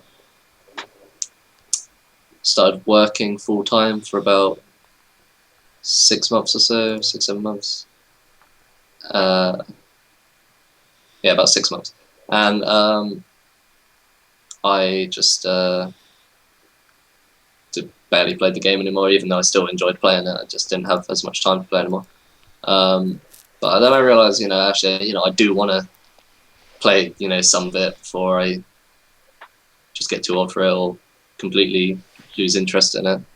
So around like November-ish or whatever, I started playing it a lot again and hoped to get on some team or other. I didn't trial with TCA, but I definitely subbed in for them stuff, because originally I was quite good friends with Jack and Mecca, so me and him got on quite well. Jack and Mecca was like, oh, Raisin's hoping to transition to support, so I think we'll have jungle trials. So I think I was interested. I don't think I was considered best candidate or whatever, or I didn't hit my solo queue target in terms of LP, so it did not happen. So I looked at other opportunities, and then I found out Jokerism was trying to get a team together for Choke. So I started asking about that and asked him if I could trial out. He said I could. Started doing trials, did a lot of in-house scrims. I felt like, I was always on the winning side on in-house scrims except one game. So I was really hoping, like, I hope they think I'm the best pick right now, because, like, I was like, oh, I hope I get picked, since I've only lost one in-house scrim. Like, I feel like I've proven myself, I feel like I should be considered best choice for jungle. And fortunately I got it, and I was like really happy, and I was so excited. I was gonna put in a lot of effort and make sure it would work out. And I guess it didn't work out so well. Yeah, maybe not so well.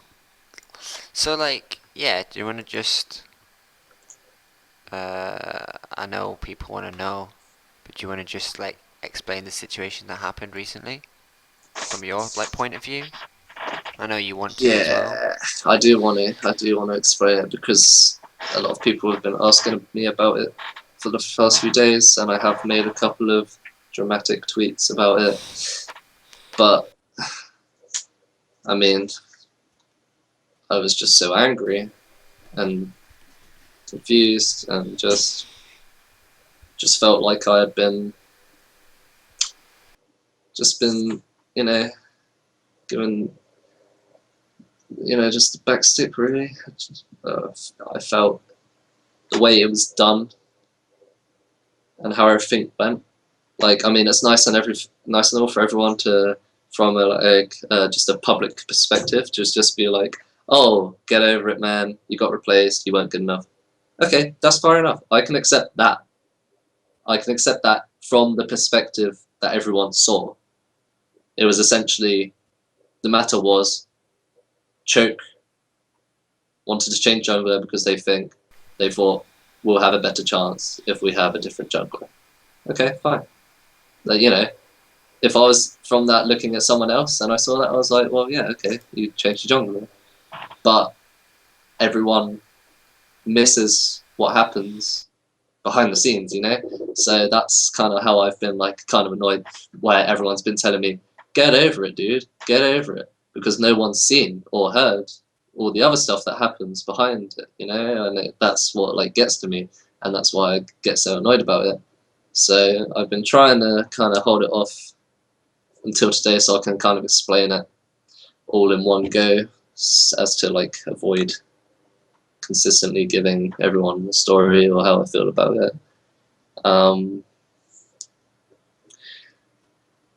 Basically, when I went on holiday halfway through ESL Prime, and I missed 2 games. Yeah, I missed 2. Yeah. Well, I was away for a week, but it just so happened I left on the Wednesday and came back on the Wednesday, so it was like, crap.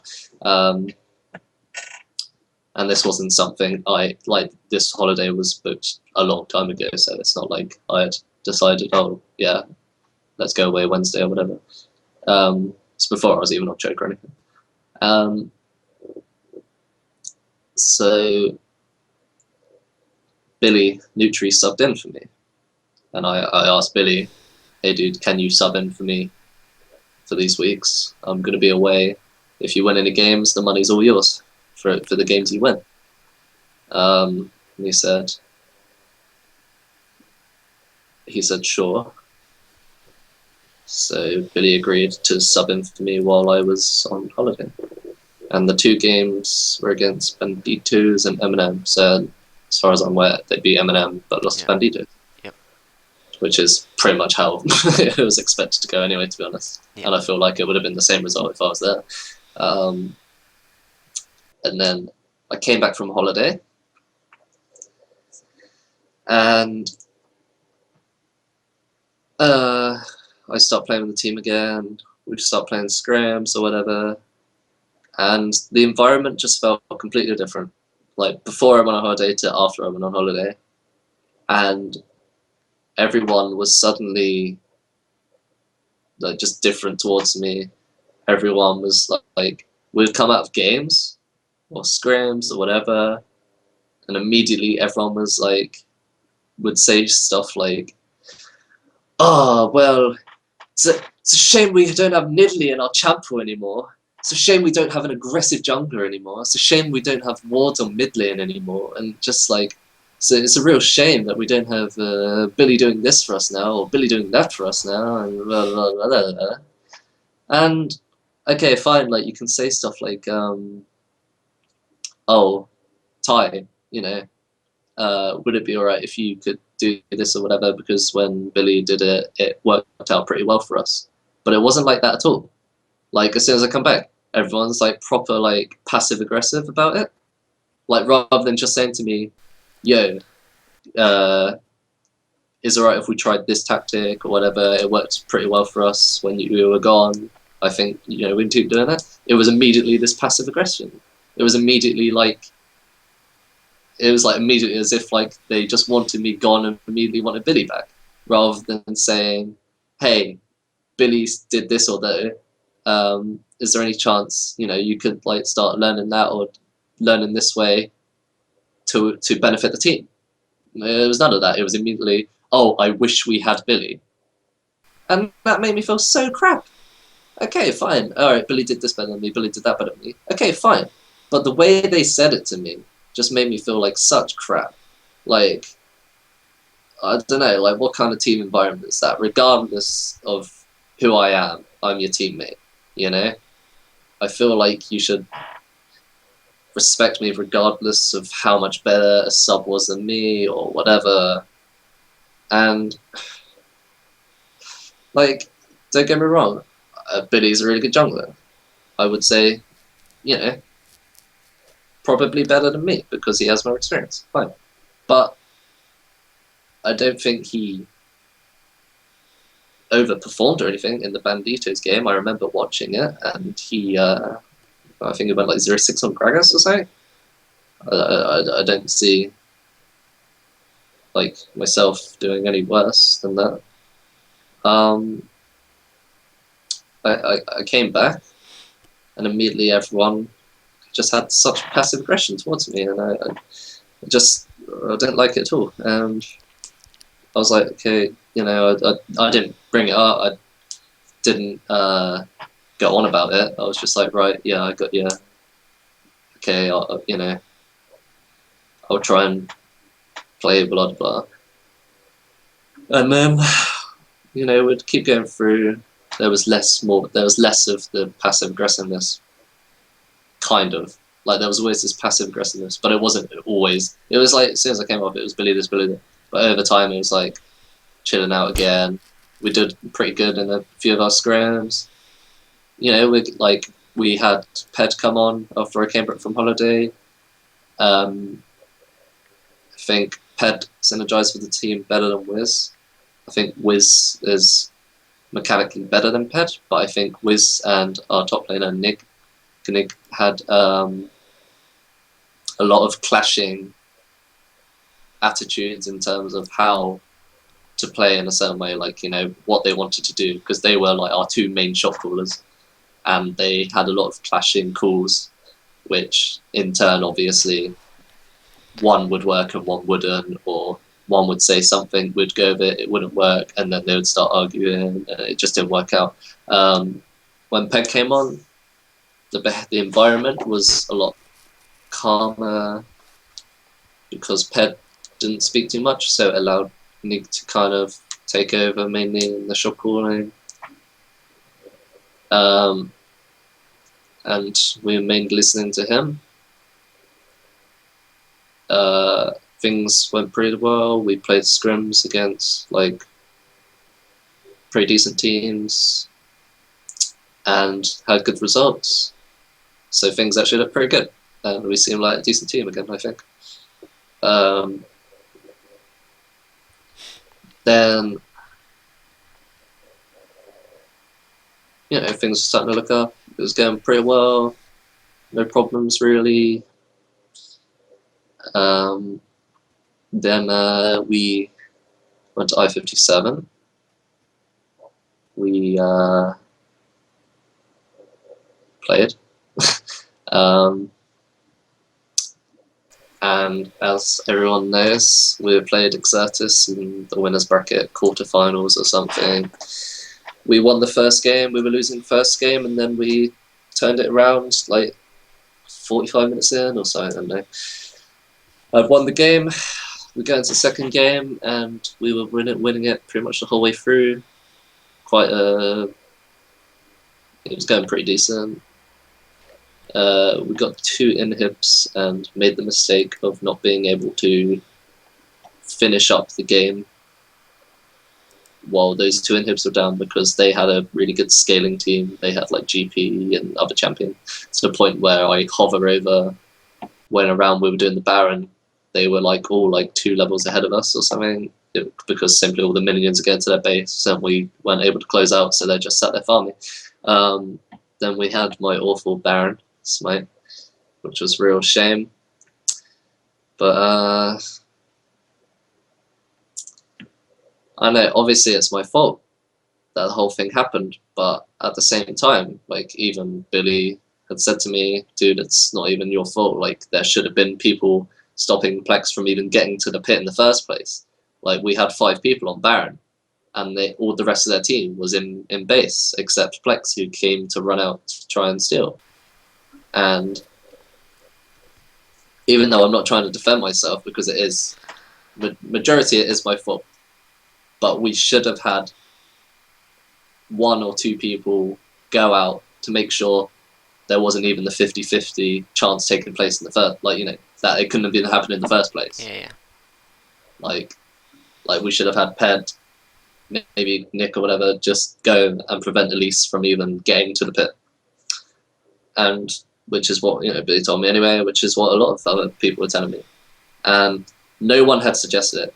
Like, I didn't suggest it, so it's not like I was thinking about it at the time, because we all just wanted to get Baron, you know. We didn't think about it that far. So none of us said we need a couple of people behind Baron to stop the steal or whatever, even though we quite easily could have done that. Because how much damage does a Janna do to a Baron? Really, like, not much. So, yes, it's majority my fault, but at the same time I feel like we're all in the kind of wrong about it. However, it was definitely not that way after we came out of that game. Everyone just turned into the same thing as when I came back from holiday. It just became this whole, like, scowly, kind of like really passive aggressive-y, like, just kind of felt like everyone was like, oh, it's okay, but everyone, you know, was just like, yeah, like, you could just see it in everyone. Everyone was like so disappointed in me. At the same time, I didn't feel like it was all on me. And then immediately after the next game, like after the third game, which we lost pretty hard, it was everyone. That's when suddenly everyone was like really like passive aggressive, and everyone was like, bleh. When, to be honest, I don't think, even if, say, we did win that best of 3 against Exertus, overall, I don't think it would have changed much. Sure, we would have if we won that, we would have beat Exertus. Okay, fine. Semis, we go and play Banditos, which I'm pretty sure we would have lost. Then we go down to losers bracket. Then we would have immediately faced Exertus again. So, like, and then the same teams that we would have done anyway, you know? Yeah. Like, it would have been the exact same pattern, regardless if we won that best of 3 against Exertus, because pretty sure we wouldn't have beat Banditos. Like, the only difference is we would have played against Banditos, and then we'd lose, and then we'd go back to the losers bracket anyway. So it changed nothing overall, I think. However, that's not how everyone felt.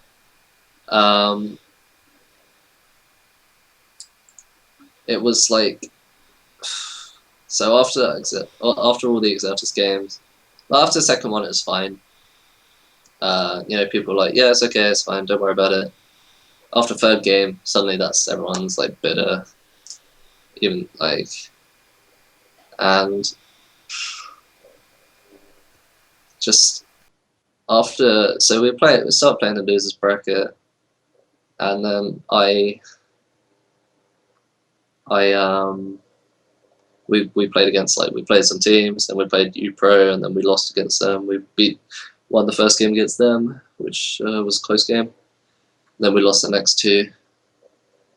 And then after that, we were out, obviously, and mood was very, very sour.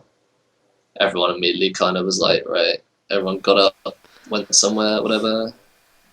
I remember Nick was like just not talking to everyone. He just kind of like blanked everyone. Everyone went wherever really. No one really wanted to talk, including me. So it's not like I'm saying I was better than anyone. I wasn't like, oh, let's talk about this game. But yeah. So yeah, that happened. Then we go home. Whenever we played our game against Exertus, and this was the day I was kicked. So playing Exertus, and we can't remember. I don't think we played any scrims between that and oh yeah, we didn't. Did you get kicked before or after the after the game? After the game, when we were talking about it after the game, is because I left TS, which I'll come to. So we didn't play any scrims between I-57 and playing Exertus because Lucchese couldn't, because he was either had to get home a day late or he had something to go to or whatever, so he couldn't. So we didn't play any games between I-57 and playing Exertus again, even though I think we really needed to, because we didn't have much of a plan in place. However, I distinctly remember saying a lot before the Exertus game, like seeing as we had played Exertus quite a few times now. I said Plex and Wiz, the jungler and support, will specifically focus on putting deep vision in our jungle, because I know that's how Wiz plays, and I know Plex is an aggressive jungler, and that's the way they'd always done stuff anyway. They would always play pretty aggressive early and get that vision down, deep vision down early in the game. And I remember saying so many times, this is what they will do. This is exactly what they will do. They'll come through here, blah, blah, blah, blah. It zones me out of my jungle, because if they've got vision everywhere, they immediately just come in together and zone me out of my jungle. I fall behind. I then therefore become pretty useless. So on and so forth. So I said, when this happens, when they do go aggressive, we can't just play passive the whole game. We have to punish them for it. We have to make them be scared of coming into our jungle. We have to say, right, when they do this, we got to stop them. We got to collapse on them immediately. And I remember that was like my key point, was just, please, can we just shut them down when they go to do this? And as it's exactly what they did. They played aggro, the Wiz and Plex go in my jungle together, and I kept saying, guys, they're going in my jungle, we need to collapse this. Every time it was just, no, we can't do anything, just leave them, just let them do it. And for a long time in a lot of our games, because I've never really been the shot caller of the team, a lot of the times whenever it felt like I was trying to make a call or I was trying to make a play, it felt like I was just shut down a lot of the times. And I don't think, because I had the same respect that Billy does, that I wasn't as much given the opportunity to make calls, or they weren't listened to enough, Whereas with Billy, respected jungler, blah, blah, blah, oh, if Billy makes a call, it's definitely right call, That's like the kind of how it felt. And it also kind of annoyed me how I came back from holiday and people would say stuff like, Billy does Billy shot calls like this, or Billy says this or whatever, that really made me kind of annoyed, because a lot of the times it felt like whenever I tried to make a call, especially our mid laner Lucchese, just felt like people would just tell me to shut up whenever I tried to say anything, or we should play a certain way, just so many times. I think a lot of our games we just played so passively, as if at the start of the game we'd play like we're already behind. or we've got a scaling comp or whatever, when most of the times we wouldn't have a scaling comp, or their late game would be just as good as ours. So whatever, and it was always, oh, don't fight, I need this gold, don't fight, I need that gold, and just always never kind of aggressive. It like almost all the time it was simply like, oh, hope they make a mistake and then punish them for it. And I think that's even how it went in, like when Choke played Manolite and ESL, it was just like, just wait for them to make a mistake and then punish them for it, which is how they won that game. But you know, you can't use that tactic for every game, and so we played Exertus. There were times, you know, like I said, Plex and Wiz come into jungle. I kept saying we need to collapse in this. I had golden opportunities to split them up and we can get some easy kills. I was always told, no, we're not fighting, don't do anything, give that up, give this up, give that up. And so many times, like even like dragons, we were just giving up dragons for no reason at all. Okay, fine, give up dragon if there's no vision, but you need to get something for it. And it was just, oh, just play defensive. And we were just like, it was just like giving everything up for free, just giving everything up. And then like people are like, oh yeah, we'll scale, but it doesn't matter if you scale if you're like 10k behind. And then I remember, so the main thing about why there was an argument after was because we had a fight in mid lane, and I remember shouting, me and Joe are completely like we're completely we can't do anything, we won't be any use in a fight. And Lucchese and Nick kept saying, oh come on, this is really good, they're out of position, we can fight, Nick and TP behind, blah blah blah blah, let's fight, let's fight, let's fight. Well, I kept saying, no, don't fight, me and Joe are completely we won't be useful. And it was like, shut up, do it, shut up, just go. And we did it. We get absolutely fucked because me and Joe have no mana, so we're useless. And after the game, we start talking about the game. I didn't start up by talking about that. As soon as we came out game, we started talking about game, and everyone, well, I remember Joe was like, oh, well, we lost that game because of how early game, or because of how the lane swap went or something. And I was like, you can't blame a game, an entire game, just by saying, oh, the lane swap messed up, because it felt like a lot of the games that we had lost, it was always, oh, we lost it because of the lane swap. When it's like bullshit. Like, you don't lose an entire game just because of a lane swap. Sure, you can be behind because of the lane swap, but there's no, like, you know, it doesn't affect the entire game. Like, there's no, like, which led me on to the point talking about, like, we didn't lose that mid lane fight because of a lane swap. We lost it because we fought when me and Joe are completely And I started talking about this, and Lucchese said, oh yeah, that was my bad, that was my fault. And he said that pretty quietly, and I'm just talking about it, and I kept talking about it, and then like 5 seconds later he starts shouting and swearing and being like I fucking apologize, why do you keep going on about it, and blah blah blah blah blah.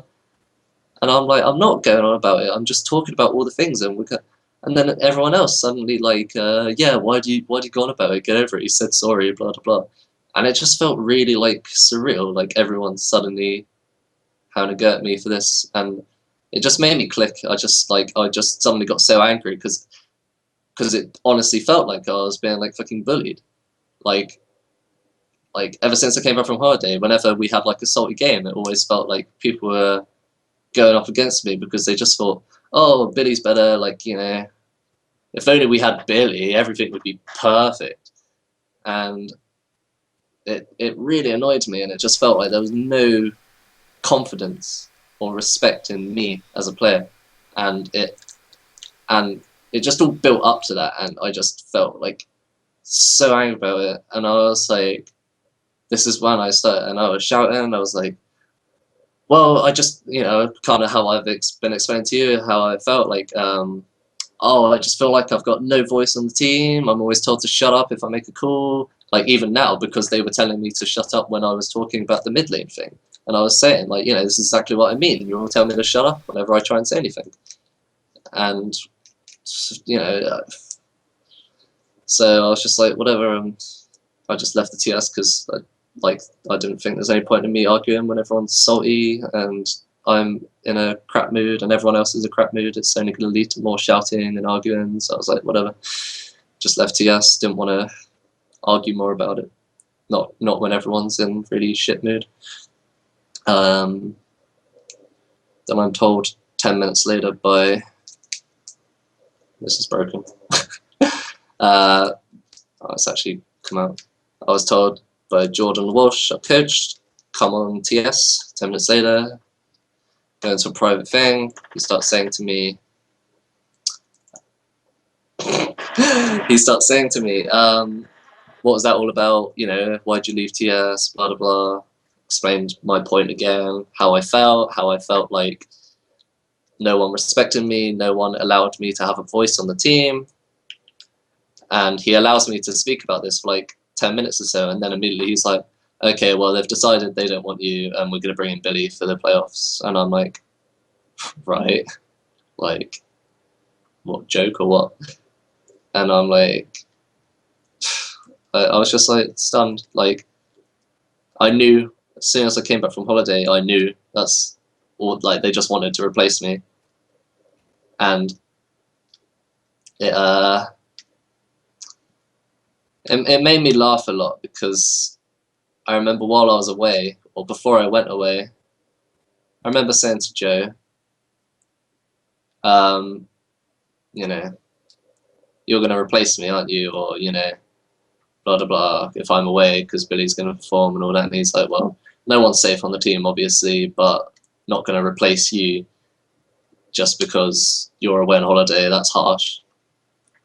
And so it just kind of made me laugh because he's like, just so happened to,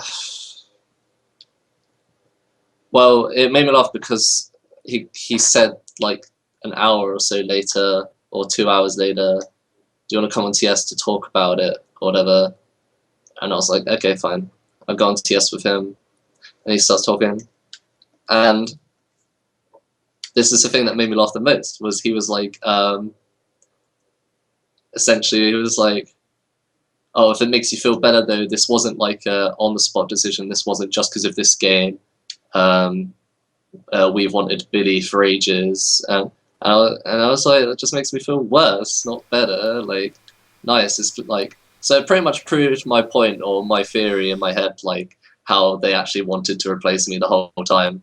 And he was just like, yeah, we've wanted to replace you for ages. So I was like, oh, brilliant, thanks, man. It's really cheered me up.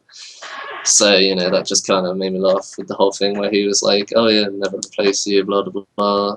And then pretty much proving my whole point about always wanting to replace me. So, yeah, my main anger, most of all, though, is the fact that I'm not quite sure if I'm receiving playoff money or not. Like, I keep being told you'll get the money, but I'm not sure what that means exactly. No one's actually specifying to me if I'm going to get playoff money. Yeah. Which, in fairness, I rightfully qualified 4th place for. I've rightfully earned that playoff money regardless of how crap a jungler I am. So, you know, I find it a bit BM to kick someone 2 days before the event, and now I miss out on whatever money it is, 150 quid or whatever, because I get kicked for something which I had already qualified for, which I had put in the effort for, which I had played scrims for. You know, it's a bit dodgy, and I'm not happy about it, and that's my main anger right now.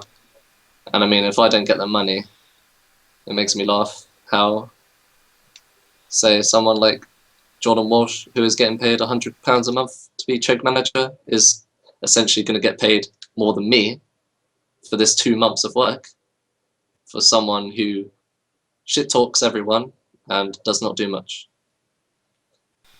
Like, all he did for us was did our set scrims up for us, and that was it. Compared to someone like Frozen Dawn or something, it just kind of made me laugh a lot, you know? Like you see Frozen Dawn and the amount of effort he puts into helping his team. And then you got Jordan Walsh, who BMs everyone and says this or this, talks a lot of stuff, but does nothing except sort out scrims for you. So yeah, I'm kind of hoping I'm getting this playoff money. No one's really specified. People have just said you'll get the money, but what does that mean? I'm pretty sure, you know, they're going to give me my money for the games that I won with the team, but no one's told me if I'm getting playoff money or not, which is kind of why I've been going on about it. And so I've been exceedingly pissed off that people have been telling me to get over it, when even on the very day I mentioned something, people have been saying stuff, or even on the stream, even on the ESL thing, like people make jokes about it. Fine, I don't care if people make jokes, but to deny me from talking about something you're joking about, which involves specifically me, and tell me to get over it and stop talking about it, piss off. Like, you can't tell someone to get over it while you're making jokes over it. Come on, that's crap. That's I'm sorry, but that's not on. That's not on. You can't tell me to get over something which everyone is talking about, which everyone is joking about, and something which is essentially going to cost me money, which loses me money. It's not just a whole like falling out. It's not just an emotional thing. It's actually like money which I've earned, which I'm probably not going to get. And yeah, so yeah, rant over really. I've explained my views. Well, just following But up that's from how that. I feel. Yeah. Okay. Right. Fair enough. But just like to Can you follow tell up my on that. mic's broke? Yeah. Just to follow up on that, then, like, do you think? And I've talked about this a few times on the show, but do you think something like I can't hear you if you're contracts? speaking, by the way. So Okay. Uh, there you are. yeah. Can you hear me? Yeah. Yeah. Sorry for the rant. No, no, it's fine.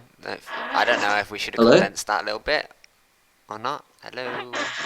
Yo? Sorry. Hello? Yeah. Hello. Hi. Oh. Alright. Yeah. Yeah. I don't know if we should have like condensed that down a little bit or not, but I think we've been talking about that for a fair amount of time, but it's just one thing that I want to follow up on that. Basically, like, do you think contracts, if contracts were in place, that would have obviously like put you in a better position because they couldn't have just got rid of you on the spot, like right before playoffs? Um. Well, it would depend on the contract, I Well, yeah, suppose. of course, but if you had a decent enough contract, then they wouldn't have like that tied you in, say for the entire ASL Premiership, and also had like a clause where they had to Yeah, pay you money I guess to so. I get rid mean, of you, like, then you would have been okay, wouldn't you? But yeah, this is something I possibly. think that like probably a lot of people think is not necessary in the scene. But when situations like this occur, that really there needs to be some sort of, I don't even know what the word is right now, to be honest. But like, um, yeah, I can't. My brain's literally gone. But Solidity. just like the player needs to feel like they actually, if they're gonna play a Protected. series, protected. Yeah, they need to feel protected. Like if you're playing an entire series and you're able at the end of the season just to get thrown like out when that's the part where you're guaranteed money because all the other games you have to win. Is that right? Sorry, repeat what you said? Like when you get to playoffs, you're guaranteed money regardless of where you finish, right? Uh, Whereas, um, it's just you get money per win, I thought. well, even at in playoffs, Playoffs, no. right? Playoffs was simply if you qualify for playoffs, third and fourth get so much, second Yeah, gets so much, first gets so yeah, much. okay. So like when you're basically going there to get free money because you've already finished fourth, like it seems a bit shit that teams. And I know this obviously just how things work. Like teams do this all over the world in all games all the time, but it's less likely to happen. I feel if you had contracts in place Yeah, that no, I protected the agree. player, but it also protects the team too, like or the organization too. I think the contracts are quite important, really, because they shouldn't be one-sided. Obviously, you need to have a contract that makes it good for the player as well um, as a team. And Vince talked about this in a video. I'll probably link it because it's really good. Um, and I know there are a few teams. I think Manolite, they have contracts, don't they? Obviously, they get paid a Yeah, certain none amount of of that money. do.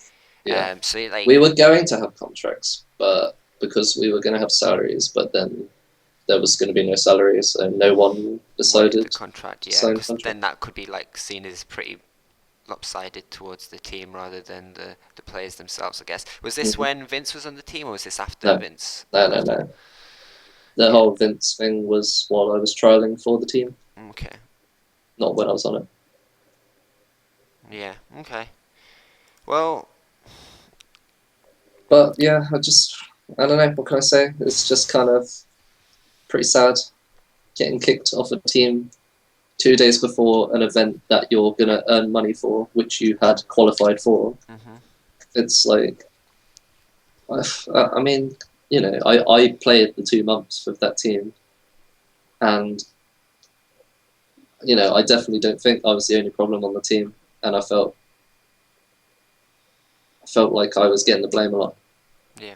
for it, and it just, I mean, I think it's kind of kind of proven like the fact that they still got fourth place anyway, regardless of their upgraded jungler.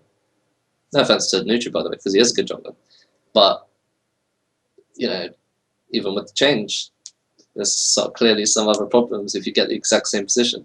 Sure, they took a game off Mana Lake, but I don't think anyone would disagree with me by saying Mana Lake were underperforming for the whole series. Yeah, I think And so. at the same time, like people say to me, "Oh, they took a game off Mana Lake," but Exertus 2-0'd Choke, and at LAN we nearly 2-0'd Exertus. So that it does nothing for me, to be honest. I think there were a lot of other problems on Choke, and I feel like by Joe essentially saying majority of it all is me is like whatever. Yeah, but I feel like playoff money should be mine. I just like, especially when you don't even you get the same position, like. Yeah. I So think. essentially, you couldn't have done worse if I was there. But Yeah. now I get no money because there was a decision to kick me 2 days before. I think the playoffs basically um, went out or played out exactly how probably most people expected. Yep. Apart from the fact that I think, and Well, I hope, like the yeah, main go on. thing it did, right, replacing me, is the motivation.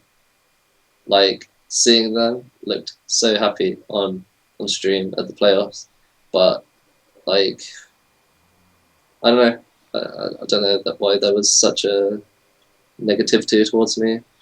I guess they felt like having an experienced jungler like Nutri would somehow solve all their problems, but clearly it didn't. And now I've been made to pay for it. And yeah, I guess we'll see.